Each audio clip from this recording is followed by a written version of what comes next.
لغمان والي قرغیو ولسوالۍ ته سفر پر مهال د بیلابیلو سیمو د ولسونو ستونزې وړاندیزونه او غوښتنې نږدې واورېدې. د لغمان والي رحمت الله یارمل د اختر په درېیمه ورځ قرغیو ولسوالۍ ته د خپل سفر پر مهال چې امنیه قمندان سمونوال منظور ستانکزي، د لومړي پلي لواء قمندان ډګروال بریالي ورګونوال، د ملي امنیت مرستیال ډګروال قدرت الله اماني او یو شمېر نورو مسؤلینو ملتیا کوله له ولسونو سره له نږدې څخه ولیدل.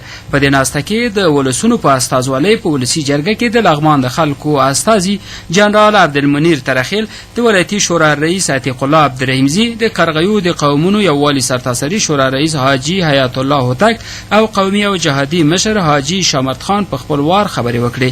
دوی په خپلو خبرو کې د لغمان والي څخه مننه وکړه چې د لوی اختر په 3 ورځو کې یې ولسوالیو ته سفرونه ترسره او د امنیتي وضعیت ارزونې سربیره د ولسونو ستونزې وړاندیزونه او غوښتنې له نږدې څخه واورېدې او حالات یې وڅارل.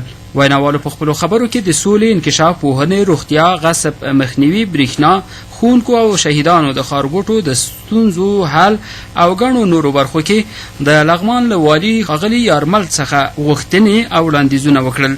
په ورته مهال د لغمان والي رحمت الله یارمل د قرغیو ولسوالۍ له ټولو ولسونو مننه وکړه چې په خورا ښه شکل یې خپله ولسوالۍ امن کړې او په بشپړه توګه له حکومت سره همکاري کوي. هغه زیاته کړه: هڅه کوم چې ستاسې قرغیوالو مینه او باور وساتلی شم. د ټولو ستونزو حل ته به مو کار کوو. له تاسې مو غوښتنه ده چې څنګه مو قرغیو ولسوالۍ امن کړې، همداسې نور کار هم وکړئ.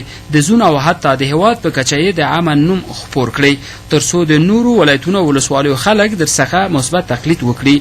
ښاغلي یارمل د کابل جلال آباد لوی لارې د لا ډاډمن امنیت په موخه له ولسونو غوښتنه وکړه چې له کشفي او امنیتي ارګانونو سره همکاري زیاته کړي. د لغمان والي وایي چې د سولې لپاره هر ډول مشورو هڅو ته چمتو دي او قومي مشران په دغه برخه کې د حکومت له لوري د بشپړو هڅو او واک څخه برخمن دي.